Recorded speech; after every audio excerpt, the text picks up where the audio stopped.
Welcome back to Orlando. Welcome to ICSC.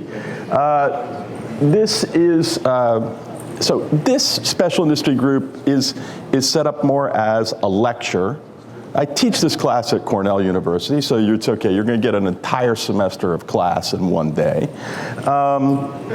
We need to be lifetime learners, right? We're always learning new things. This is a marketplace where things are constantly changing, and how do we can't learn new things unless we're aware of the backdrop, the environment in which we're operating in, right? So what are we going to do today? This presentation is the summation of 2,000 hours of man-hours of work that Woolbright teams have researched over the last 12 months. We have been to 3,000 shopping centers in Florida. We drove in and out of every parking lot. We counted up all the empty spaces.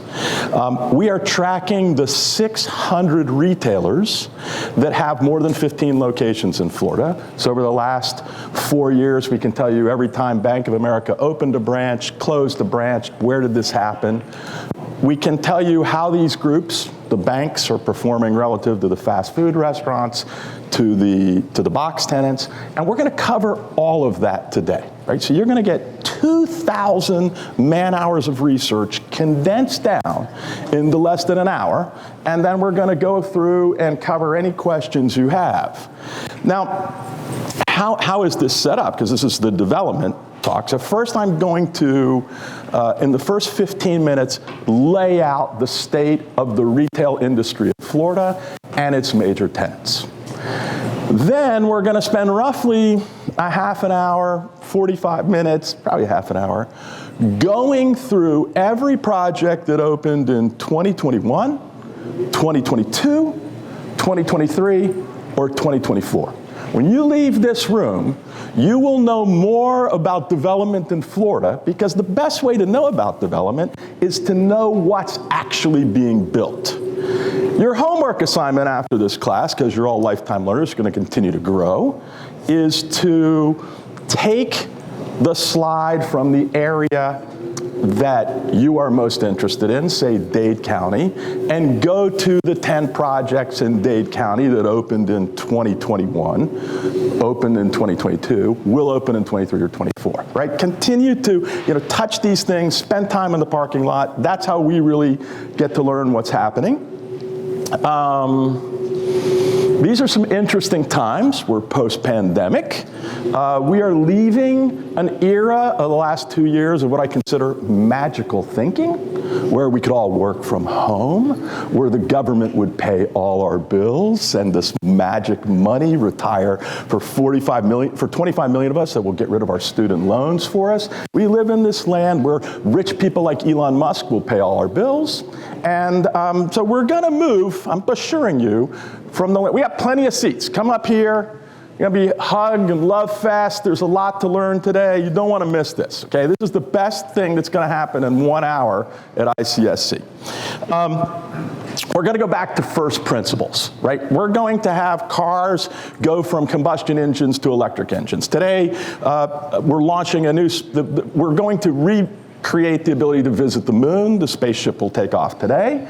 There's just 3 mannequins in it, but we'll be, mining things on the moon. Lots of first principle stuff, which will be based on hard work, research, grittiness, right? All of these things. The notion of Bitcoin, the fact that you can put your name in a database for 60 grand, I'll put your name in a database, let me know. I'll set an Excel file. You can have your name in a database. I'll send it to all my friends too. It'll be distributed, right? I've seen more crazy thinking in the last, come up here, we got a lot of chairs, in the last few years. No, at Woolbright, we don't work from home, okay? We thought that was a new thing, but it doesn't really work. So let's look at retail. I want you to focus on the fact that today is an inflection point for retail.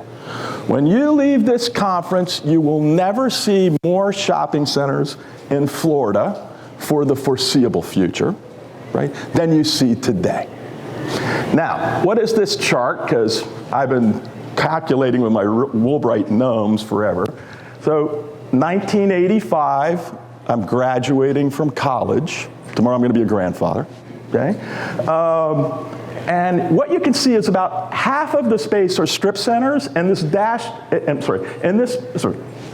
about 75% of the space is strip centers, and about 25% of the space is malls, all right? So the dash line on the bottom is malls, right? We've got 60 of them in Florida. That's all we have. And they represent today about 10% of the space. So I am not talking about malls today, except to mention to you that half of all the malls in Florida will be gone in the next 10 to 15 years, okay? So you have not had a new mall built in Florida in 20 years.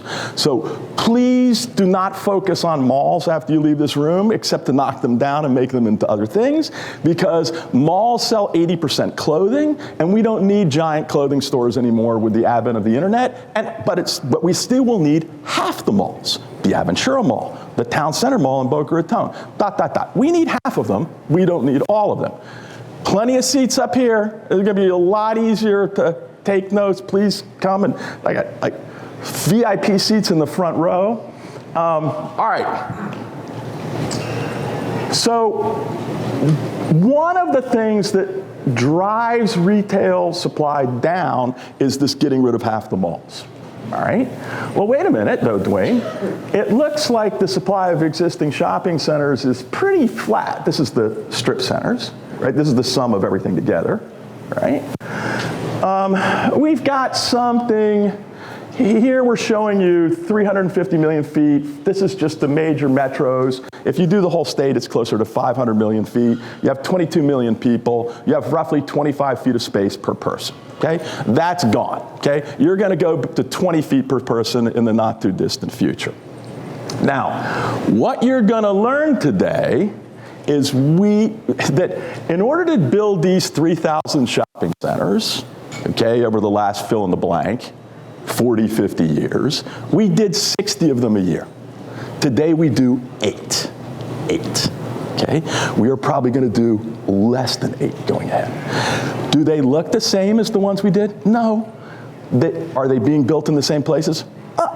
You're gonna learn where that is, what's happening, but they look way different. These 8 things, these 8 leprechauns that are showing up are not like the 3,000 ones we already have. You got a new, you're the new kid in class, you're one of the 8 people, you're like 10 feet tall, you have 3 eyes, like you just don't fit in necessarily with the rest of the kids, okay? Now, there are gonna be some standard strip centers that you're gonna see in this presentation, but the vast majority of stuff is a new thing. And so if you're here to learn about development, you need to be aware of what this new thing is, right, and how you can focus on capitalizing on that.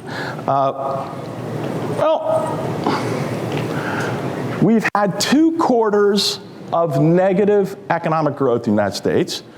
But we no longer, because we have a midterm election coming up, we don't call that a recession anymore, okay?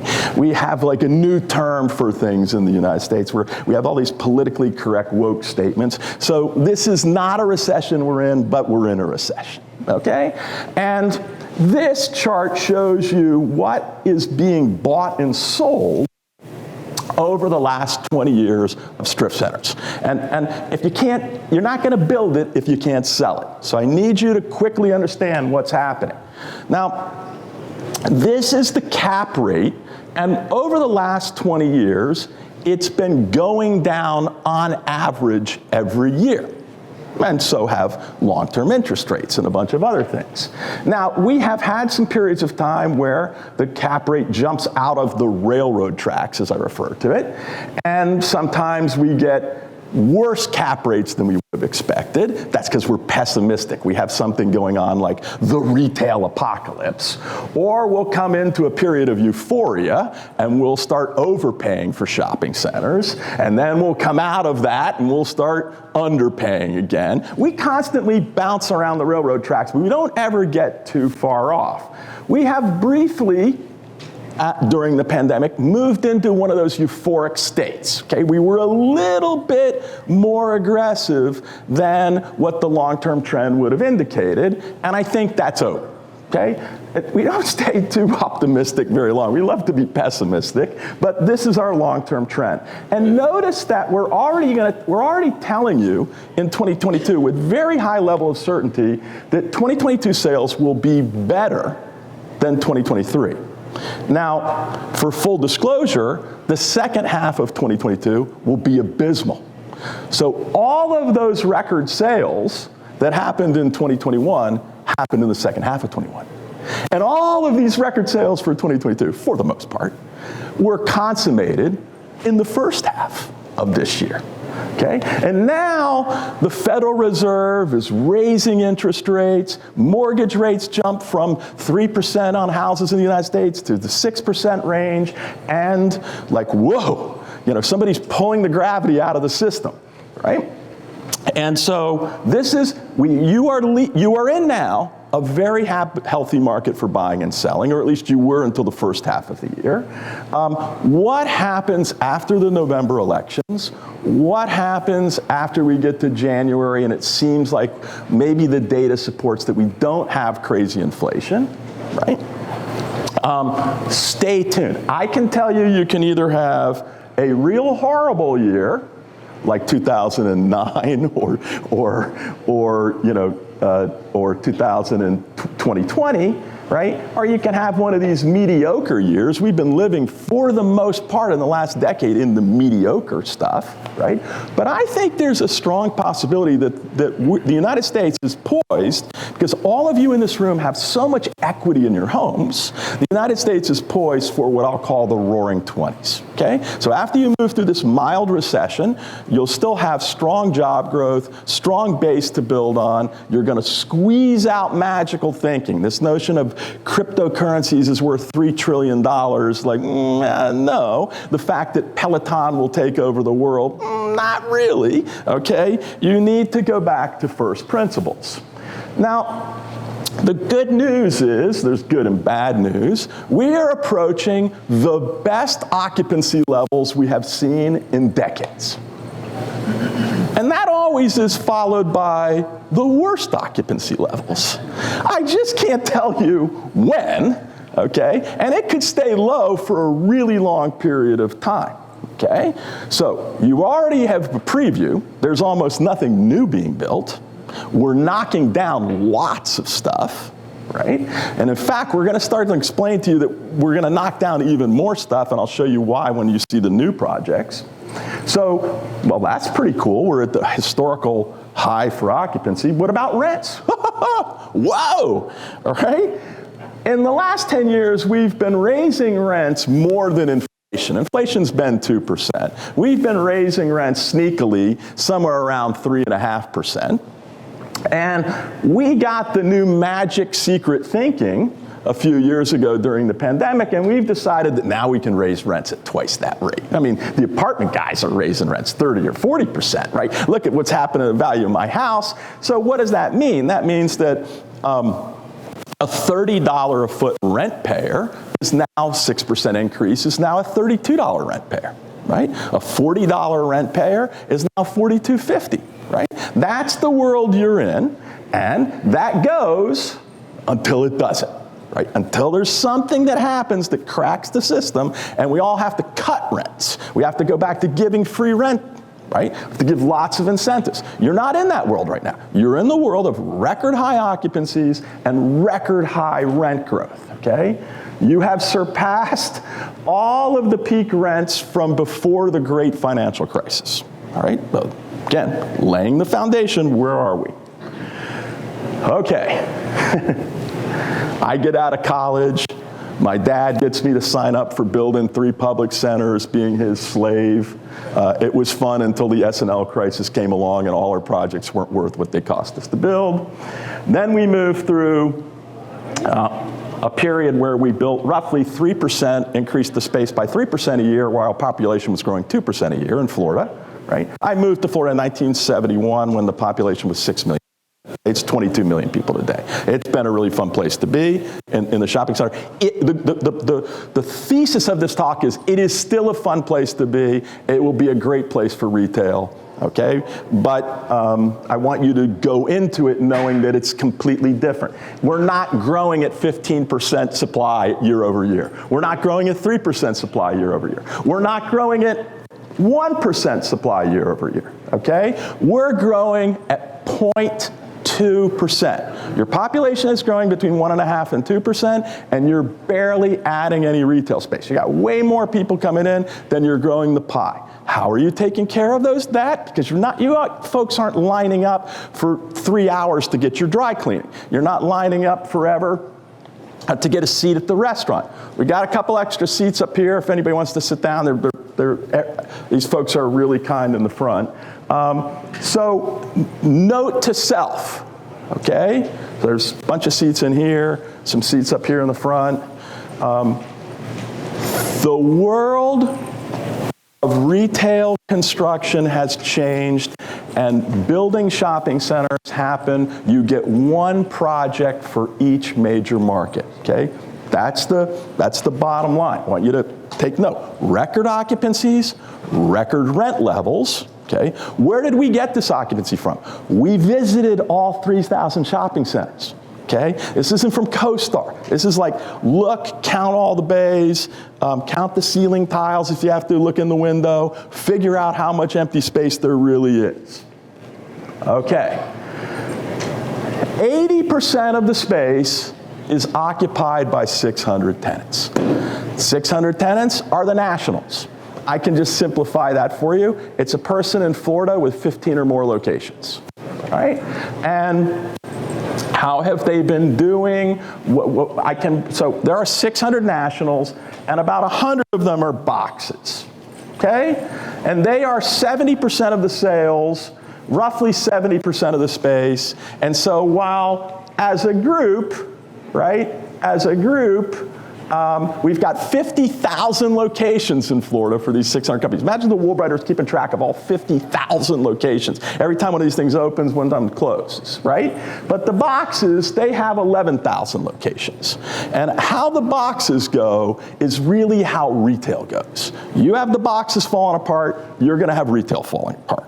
All right? So here's the ecosystem, right? The 148 service providers, the 34 banks, right? Only 34 banking units left in Florida with more than 15 locations, right? So it's pretty easy. You want to know where the 2,000 bank branches are? Like, you just check out these 34 companies, you're an expert on bank branches. And by the way, you want to lease to a bank branch? Probably you're leasing to one of these 34 companies, right? So it pays, if you want to win this game, to win at leasing. You want to know where these 600 or so companies, is 450. You want to know where they're going, which of them are expanding, which of them aren't expanding, right? And we work really hard to track this. And now you take that box category, right, those 100 companies, and you can break them down into 6 groups, right? How's the grocery guys doing? How are the discounters doing? Pharmacy, home improvement, the apparel folks, and you can put all the movie theaters, gyms, pet shops, every other knucklehead together in the other category. And the good news is that last year, right, this group grew by 4 million feet of occupancy. Now, that's pretty nice because I'm going to show you we're only adding 1 million feet a year.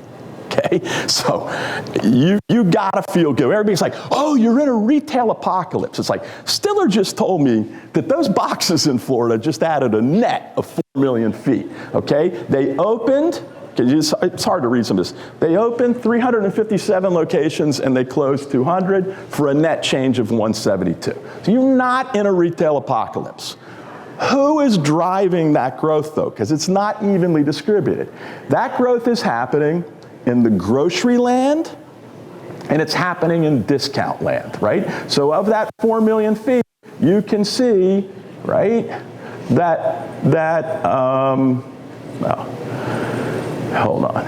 Actually, so two is happening in grocery, and there is some good growth in apparel too, right? So but many of the categories aren't moving at all, all right? All right, so that's it. These 100 people, you want to know how they're performing. At the very least, just look at my blog, woolbright.blog. I'll tell you how who's opening stores. I'll tell you what's growing. I put all of this data out there so everybody can see it, right? Okay, so if people ask you, are the tenants healthy?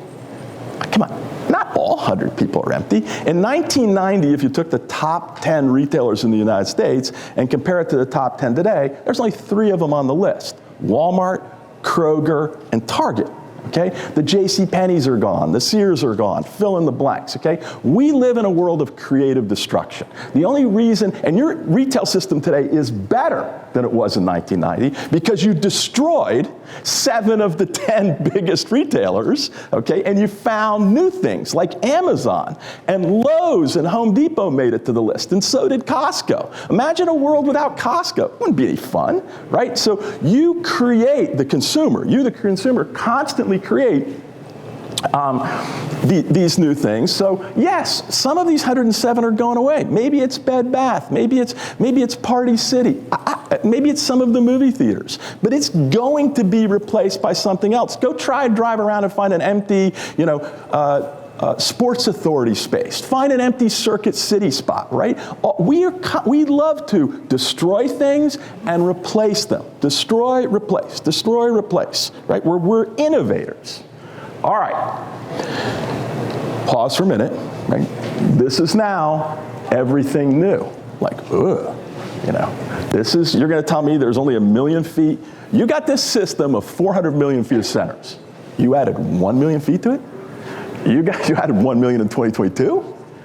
Okay, you're gonna maybe in 23 and 24 average 1 million feet a year, right? And the new number is about something like an average of 8 centers. By the way, this is horrifying, right? If 2024 turns out to be 3, right? It's effectively saying there is no reason to build new retail. Okay, so if there's no reason to build new retail, Mr. Market is deciding, what's the alternative?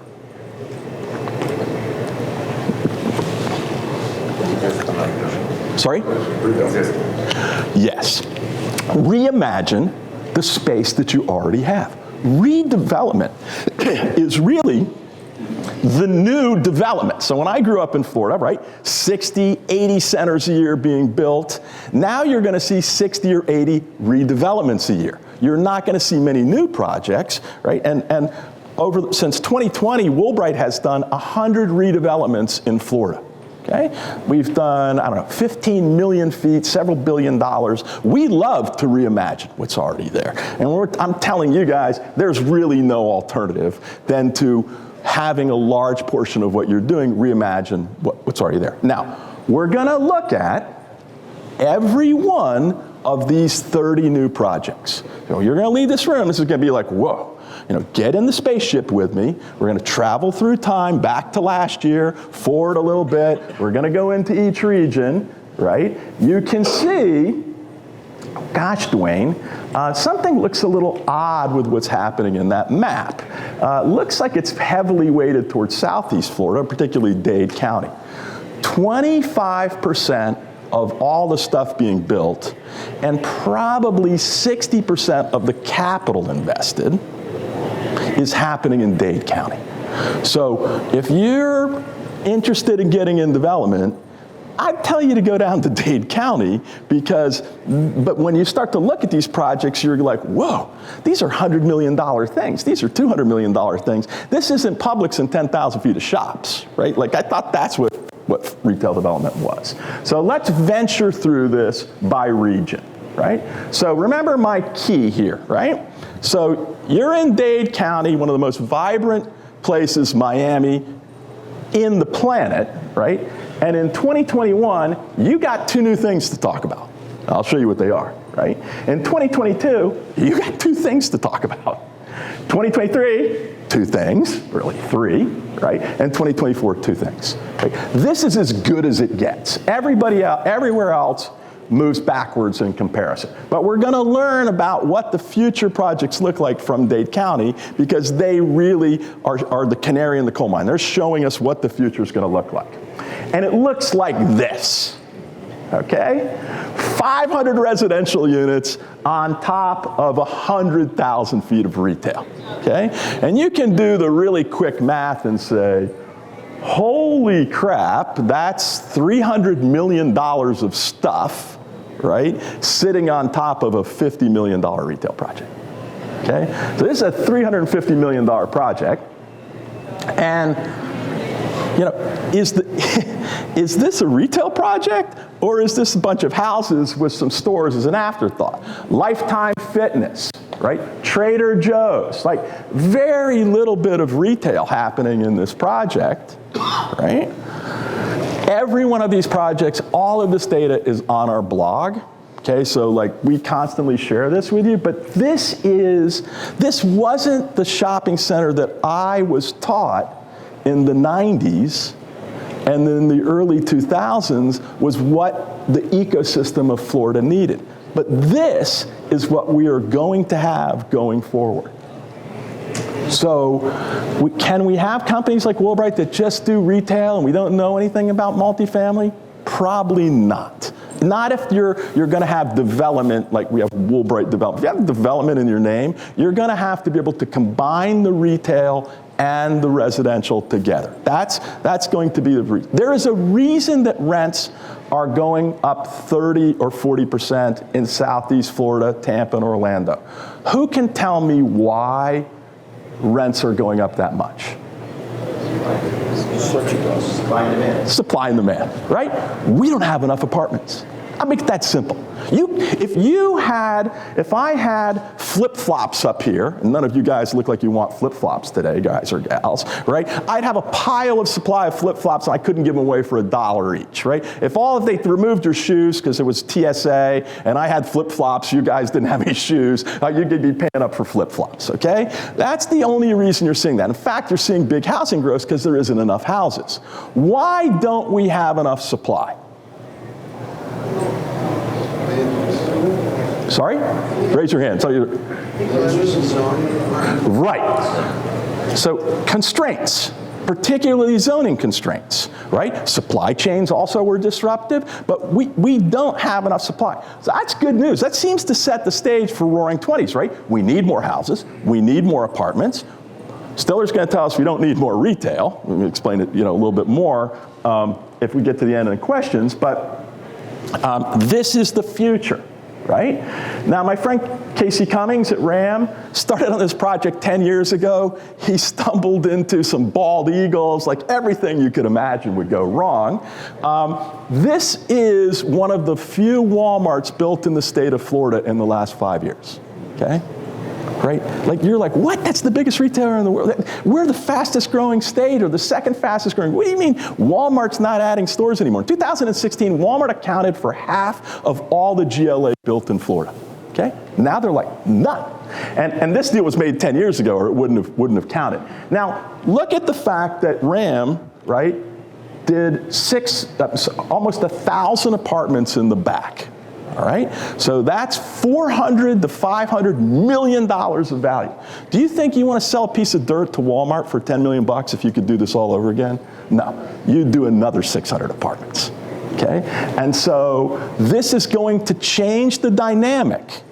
Every one of the developers, many of the developers that built projects in 2020, 2021 would, if they were doing them over today, would have done them completely differently. It'll be obvious to you in this moment, right? If RAM could have redone this project, this would never have happened, okay? But they conceived of this project 10 years ago when really they were on the cutting edge of doing apartments. And so now let's move a little bit into 2022. Right? And again, we're seeing 200 apartments in Coral Gables, next to some retail, right? It's getting stacked multi-story. There's office being incorporated. We'll move to Doral Square. Again, multi-story retail, creative structured parking. We're back with, you park your car in front of the Publix and fight your way through the shopping carts.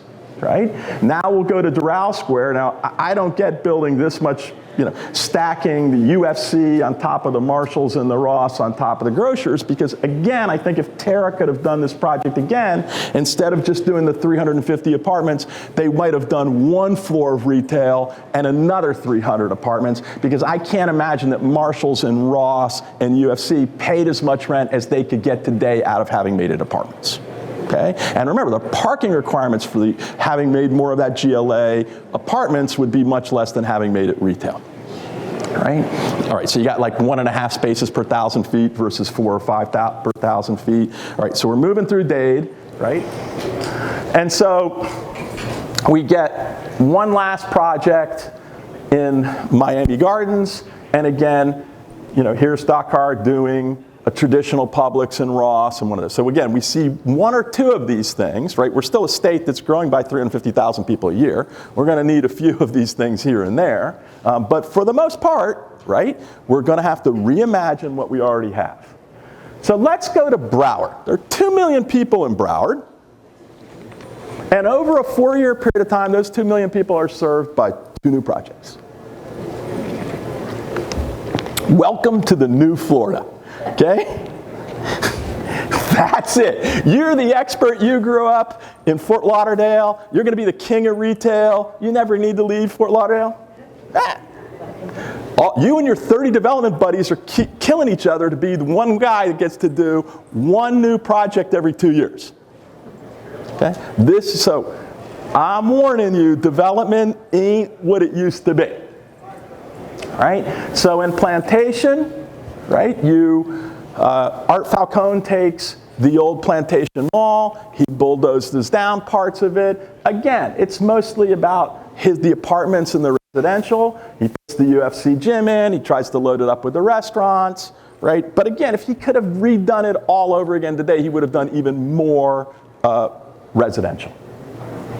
And then, well, not to be outdone, Terra goes and buys the postal sorting facility and puts a Publix across the street from Publix, because everybody needs a Publix on the left side of the road and one on the right side of the road, right?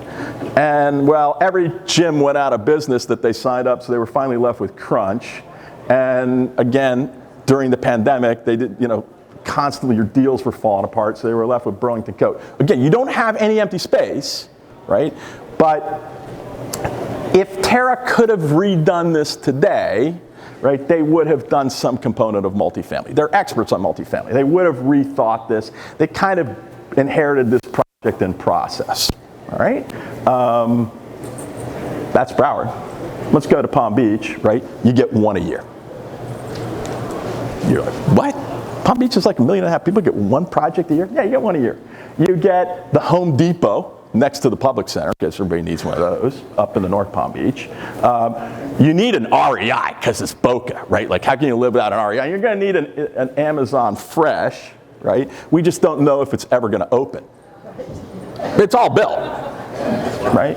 And note to self, right? You notice the Woolbrighters are sneaky. They put this like 500 apartments in the back, right? 500 apartments, right? Worth $250 million. So, did you want to really do the $80 million torture fest, which included, like, this furniture didn't start out furniture, this was a movie theater, okay? Like, you just, no, okay?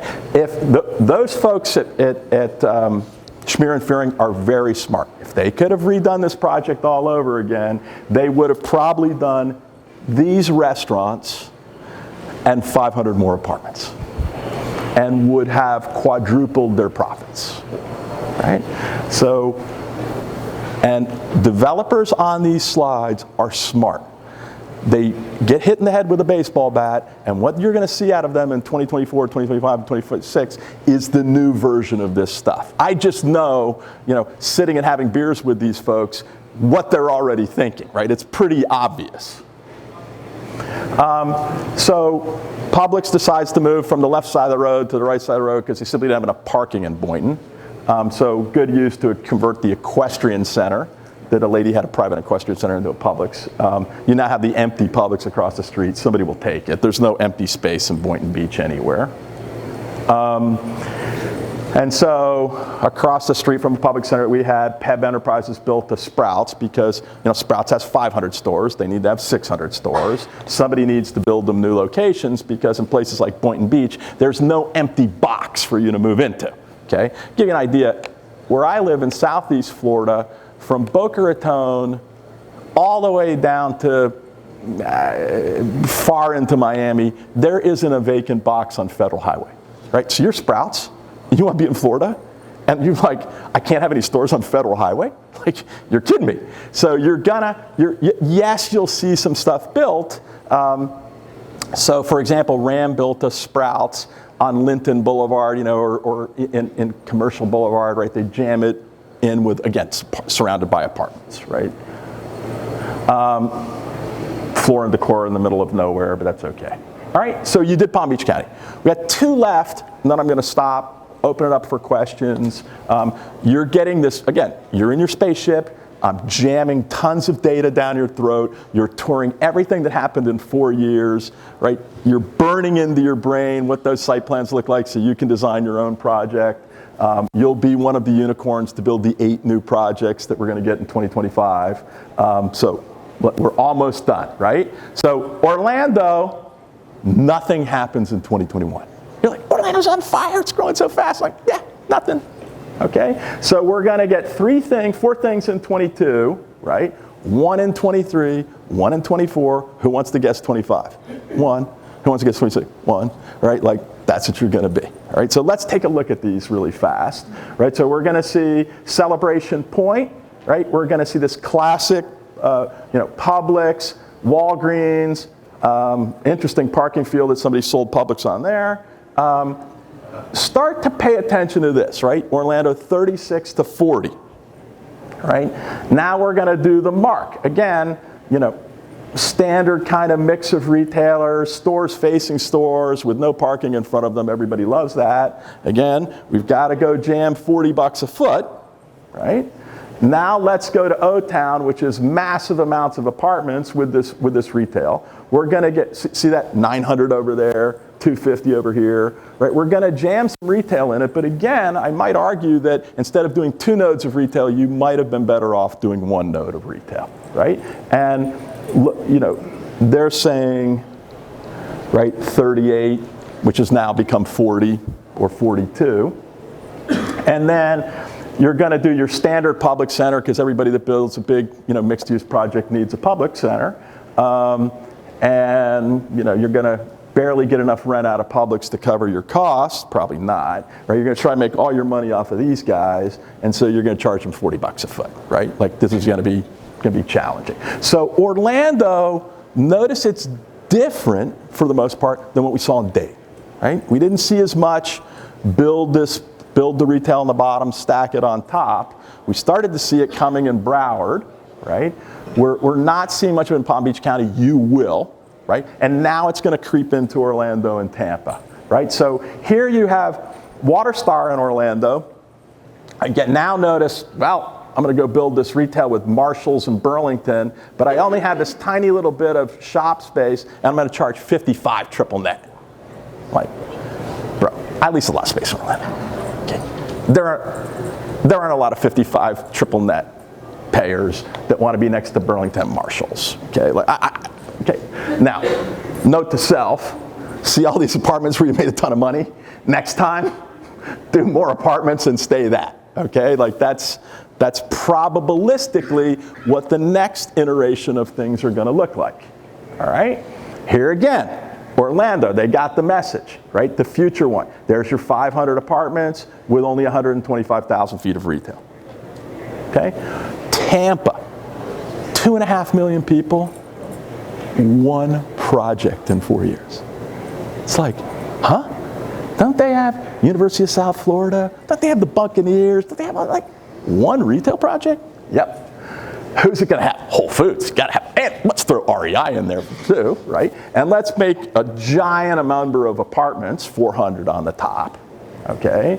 And the 45 is probably now 50, right?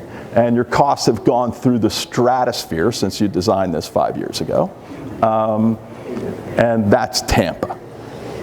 we'll do quickly Jacksonville too, right? Jacksonville, 1 in 21, 3 things coming in 23. So you're at this 1 a year theme. If you follow me, they lump them together a little bit. 1 public center, right? Another strip center, another tiny public center, and magically we get a Walmart, right? Like we're ready for a Walmart, right? And let's go back, right? And we put it somewhere logically where there was population growth on the fringes and we needed to fit one more Walmart, okay? So I'm not gonna bore you with the 2 things in Naples and Fort Myers, the 1 thing a year in the Sarasota-Bradenton area, okay? But that's it, okay? 1 project per area a year. 8 in Florida, 1 million feet. You saw thousands and thousands of apartments being built against the backdrop of rising rents, okay? That's the retail, you're going to have less and less of it. If I can take my former Kmart space and turn it into a $20 million apartment site, right, for 300 units, we're gonna do that. If you have a movie theater that's closing, picture those freestanding movie theaters surrounded by tons of parking. Why don't you put a Chick-fil-A next to fill in the blank, a Starbucks with a drive-through? Oh, you just paid for the price of buying the movie theater, right? And go put $25 million, go create 250 apartments, which would be somewhere between $20 and $25 million of land value. Right? So we will reimagine half of the movie theaters. We'll reimagine lots of stuff, right? But what that reimagining is going to do is it's going to bring more places for people to live in Florida, creating a bigger and bigger economy, but it's going to keep shrinking, right, the supply of retail space. We know if you keep shrinking the supply of retail space, you're going to continue to accelerate the rent growth. At some point, depending on what happens to deliveries, right? And let's just talk about that just for a second. My daughter, who's gonna have a kid tomorrow, first kid, right? You know, she really wants this cool Cornell credit card holder, a business card holder. She knows there's one available at the Publix near her for $2, right? But she wants it delivered for $2. Now you can imagine there's a public shelf picker going to get this thing, right? They're loading it into the brown bag. Somebody's driving over her house because she expects this thing to be there within 2 hours for the same $2 that if she had to go get into her car, right? Now I'm telling you that this is crazy. Okay, that we don't live in a world of magical thinking. Companies like Peloton that lose $1.2 billion last quarter don't stick around for very long, right? We're living in a world of profits.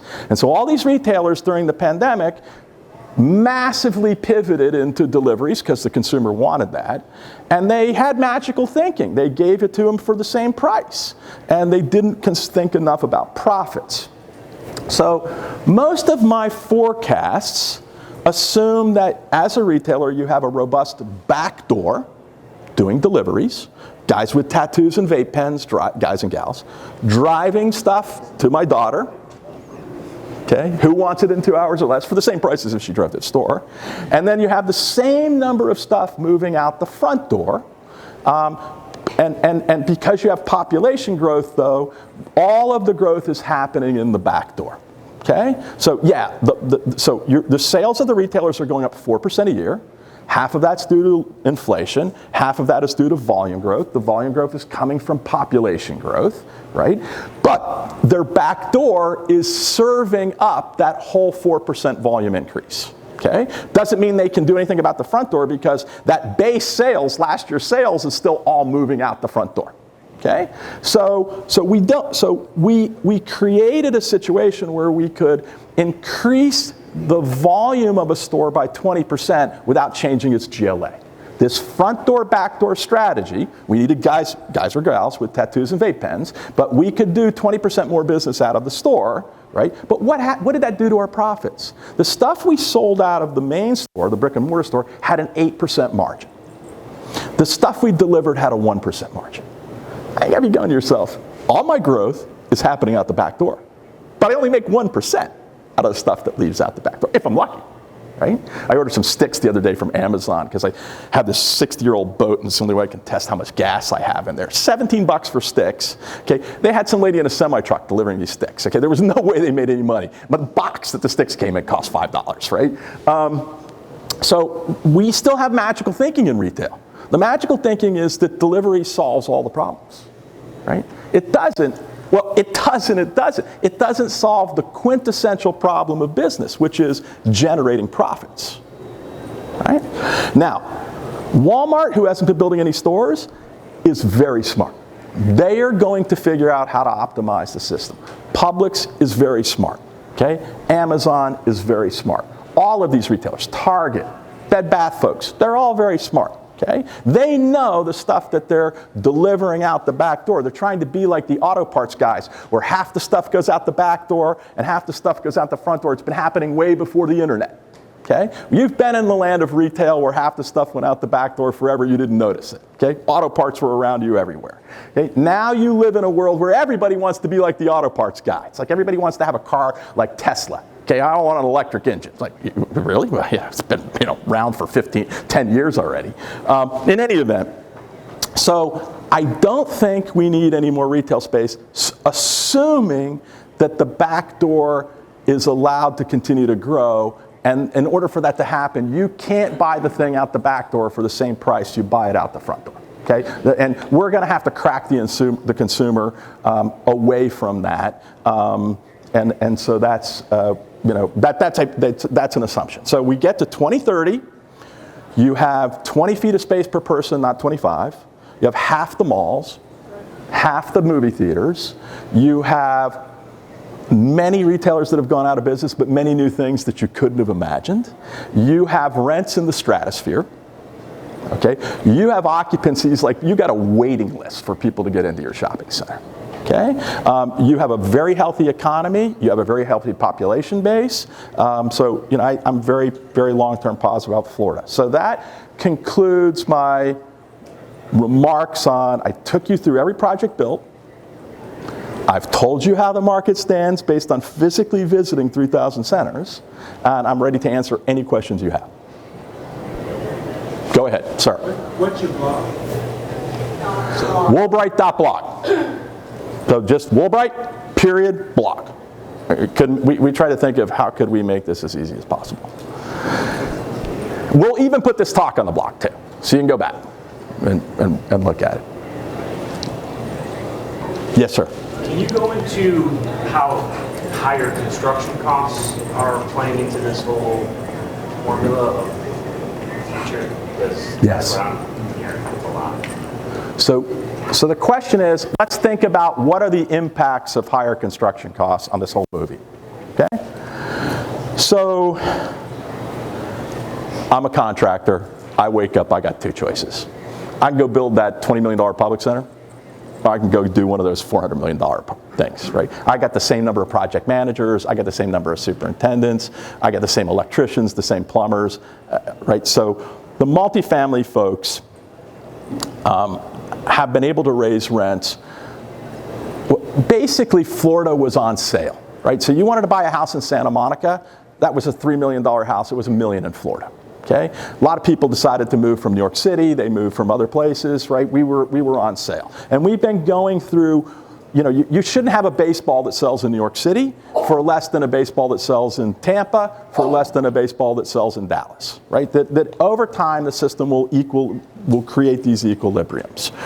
Okay, so we get this massive growth in rents, and that lets the apartment guys pay the contractors even more money because they can afford more and more construction costs because they're creating more and more value from these higher rents. What that does is that then squeezes out when you think you found $1 million lottery ticket sitting in your parking lot, meaning you think you found a spot to go build a Five Guys Burgers next to a Verizon, next to whatever, and you just got to build that 6,000-foot building, and you thought, oh, you're so smart, you got $40 rents.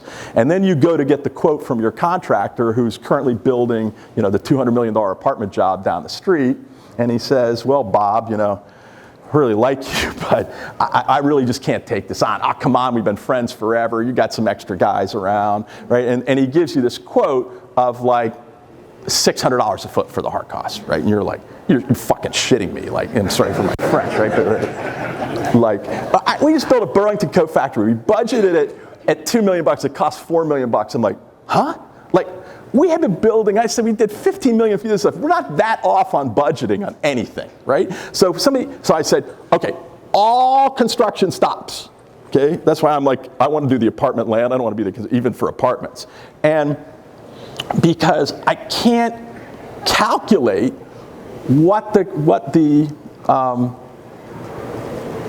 actual cost of a project that I'm delivering 2 years from now. I met with the apartment guys, UDR, that have in Denver, their headquarters, they have 60,000 apartments. And they're like, Dwayne, I don't put the roof on the building for 2 years, and my roof is 20% of my cost, and my roofing contractor won't commit when I start the project to the price of the roof, so I can't have any idea what my project's going to cost, because my roof could double, 20% of my project could double over the thing. So what happens? So you don't have retailer rents rising enough, right? The new car smell isn't so compelling to add, instead of 8 projects, 9 projects. So the existing space can accommodate the retailer expansion, right? Somebody goes out of business, somebody new comes in. And that can accommodate it, let's just say, a $33 average rent.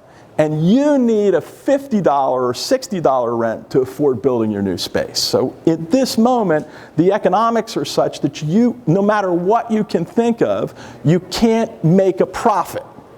Right? And unlike Amazon, it's not about having as high a sales as possible. You actually care about not building a lot of projects, but building projects that make profits. Right? And you don't even start ones that you can't imagine. Okay? So what has to happen? Either the retailers have to start doing so much business through the stores, right, that Publix and Sprouts and Amazon Fresh will now pay you $30 a foot, right? And Ross Dress for Less and those other guys will pay you $30 a foot, and the mom and pops will pay you 50 or 60. Well, then all of a sudden you're going to be building a lot of retail, and those contractors are going to charge you an arm and a leg, because construction costs aren't going to come down. And apartment rents are unlikely to come down because, again, we don't have enough supply yet. Even though you drive around Orlando, you're like, oh, they're everywhere. There are people everywhere, right? Look at the parking lot at Top Golf. I'm like, what? People everywhere. Did I answer it or not really? I mean, what are your thoughts? That's the dilemma I think I'm in personally as a developer, is that, you know, the deals don't pencil, and I got multifamily developers beating down my door, and I need to decide, do I want to, you know, pivot. Pivot. And that's what I'm here for. So the answer is, you need to pivot. That'd be my recommendation. That's what I'm doing. Watch my belly button, right? Like I'm like a basketball player, but my dad's always like, I can't fake my belly button, right? So I'm pivoting everywhere you look. Okay, I'm like, now, it's a 2 to 3 year entitlement process, and it costs you $500,000. And you're gonna have somebody like my 84-year-old dad that knows every city official, because it's just like getting a root canal every day, right? So we were talking about, why are we getting these big growths? Well, we have this constraint on pushing new things through. So we desperately need apartments, but we're not going to get them, right, as fast as because we have this bottleneck mainly of government approvals, right? Now the supply chain would exacerbate it, right? So do you have enough air conditioners? Do you have enough, washer and dryers? And all of that gets hard too, right? That's going to fix itself, okay? So you will thank me 3 or 4 years from now, and you will be like, bro, I pivoted. I saw the slides. I can see where the world's going, right? Don't swim against the current. Go with it. Just whoosh. Yes. What do you see that doesn't work in a mixed use? So the question is, what I see that doesn't work in mixed use. So I'm only seeing, cheap retailers. Right? Don't put the Burlington Coat Factory in there. Don't put the Aldi on the second floor. Right? Like just, it's not doing anything for your project. Even if it means adding some time onto your entitlements, go spend that extra time and go back and renovate. Right? That's what I think doesn't work. I don't know. We didn't see a lot of office being added, so I'm going to imagine that that's tricky. But again, I don't know. You know, I don't know, right? I saw WeWork explode and then, you know, be something and then not be something. So, you know, we're always inventing new things. So it's really, I would say, let's take note of what is working. What is working is really good retail, like Whole Foods, like some Amazon concepts, along with really vibrant restaurants and other vibrant concepts combining with apartment units. Right? That's working, okay? That's the way you and you've got to go up and you've got to densify the crap out of your project. And oh, by the way, you're fitting your residential on only about 8 acres, okay? You don't need this Class C mall that's on 80 acres because you'll never get through all of that. You had a question? Maybe. I'm thinking about it. Okay. Yes. What do you think about storage as a complement to the? Love it. Yeah. So question was, what about storage as a complement? Love it. My friends, the Anderson family built 90 storages. As my best friends from, I've watched them. They're like, Dwayne, we get to raise rent every day. Right? Like now, you want it to make storage work. They've then it's affiliated with public storage because you need to be the first thing that comes up on the search engine. Right, because the kids these days are going to click to store their junk. But as population goes up, and as people, you know, are going to get forced into smaller apartments because of affordability, right? They're going to want to store their junk. That's pretty natural, and so I love that. Go real vertical on it too in a certain situation. Also, remember, we didn't touch on warehouse.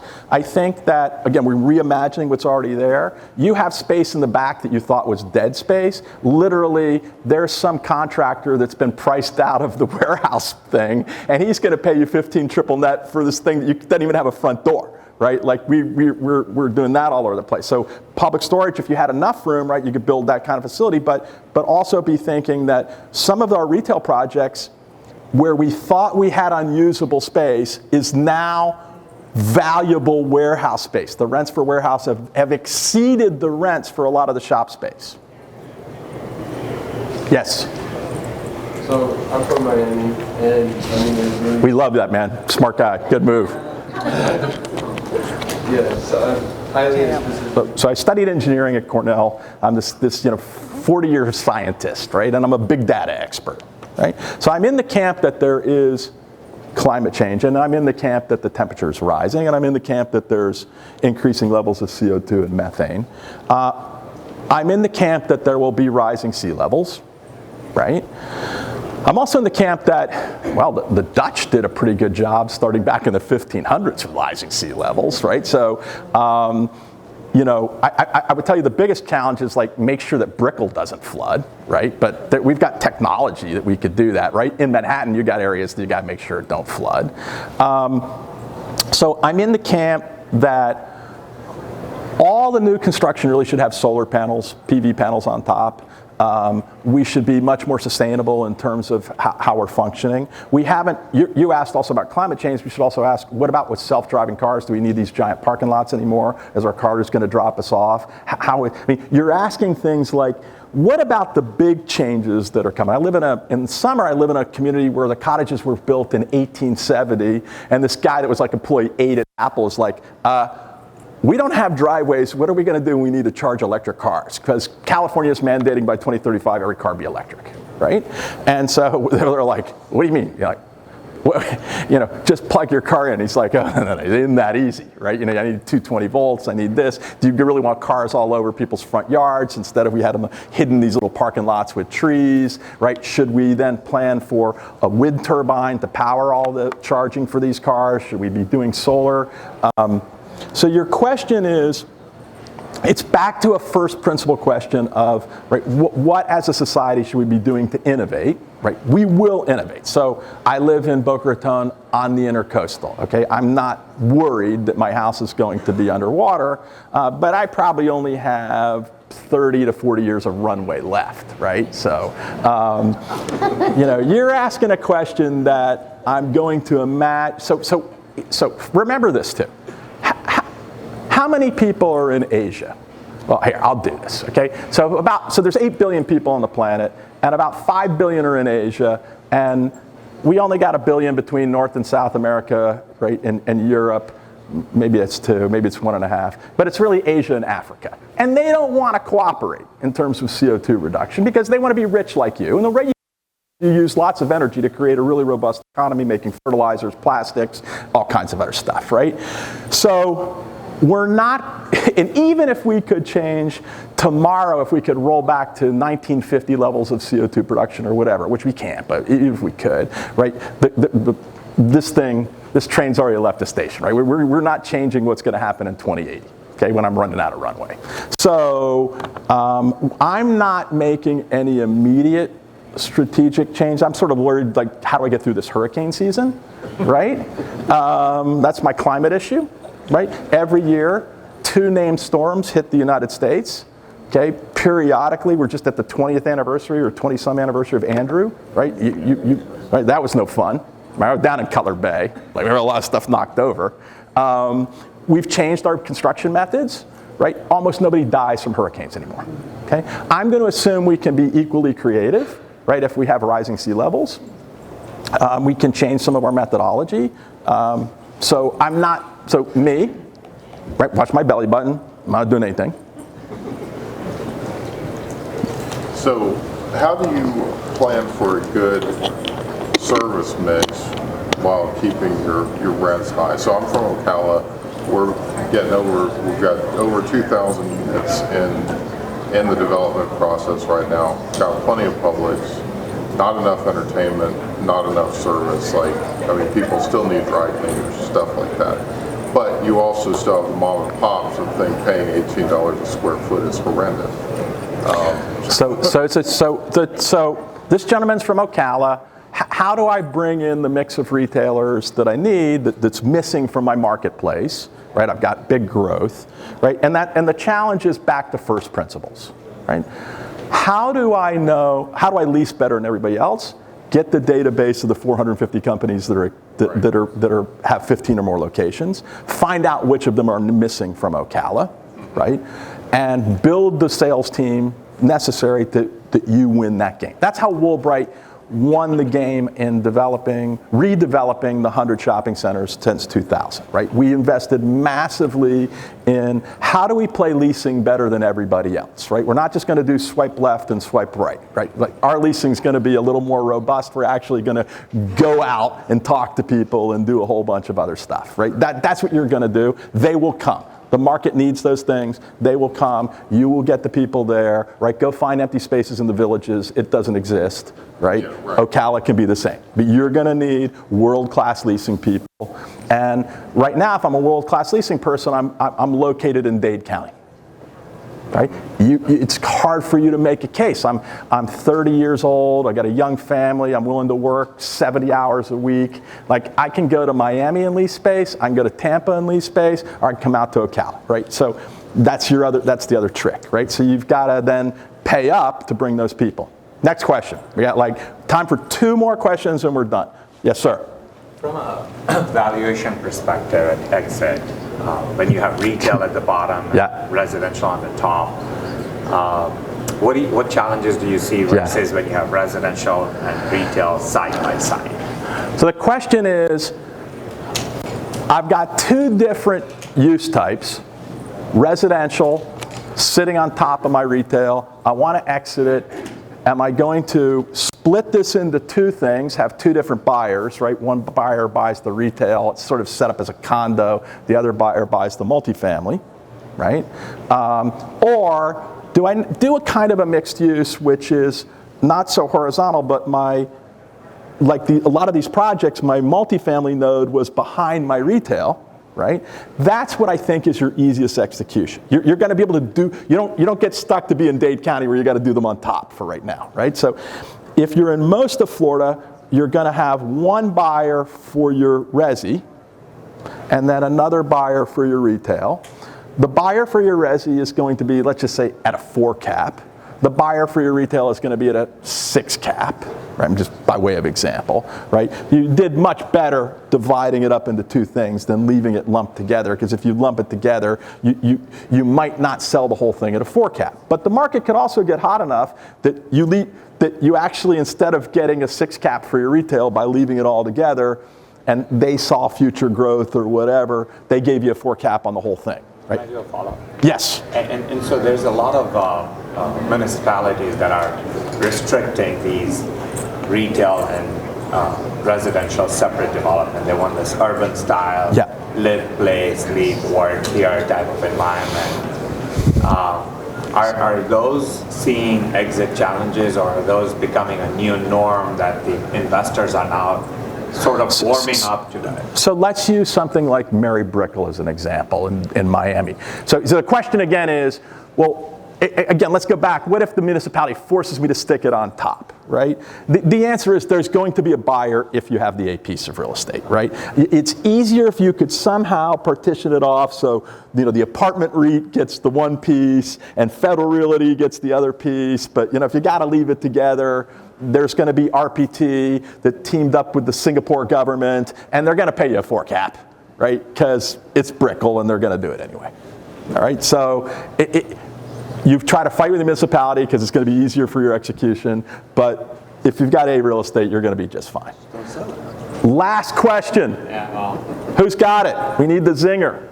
ECB office in the next 5 years. So I'm going to give you the Warren Buffett answer. The question is, how do I see office in the next 5 years? The Warren Buffett answer is, I don't know. Right? Okay. I don't know. Right? Like, I don't think work from home. We're always going to have it, right? We've got this huge growing economy. We're in places like Dade County. We're adding new office space. Clearly we, for years, have been. It seems like we haven't moved away from needing multifamily. We haven't moved away from needing warehouses. We haven't moved away from needing storage.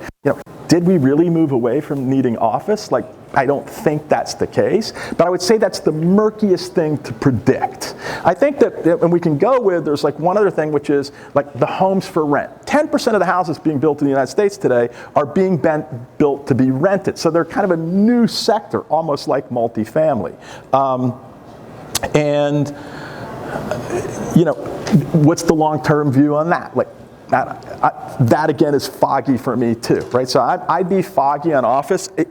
We've added office quite a few times to retail projects, and that office usually became a medical use, right? So the Miami Children's Hospital, to this, to that. So I'm not opposed to it, right? But I would like to see, like, going into the project, I had it sort of pre-leased. Does that make sense?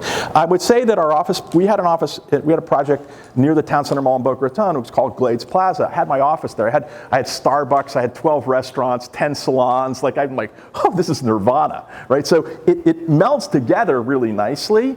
But Mr. Market doesn't seem to like office right now, and you gotta always respect what Mr. Market says. Well, thanks everybody. I hope you enjoyed it. There was a tour of every project. See you next year with the update.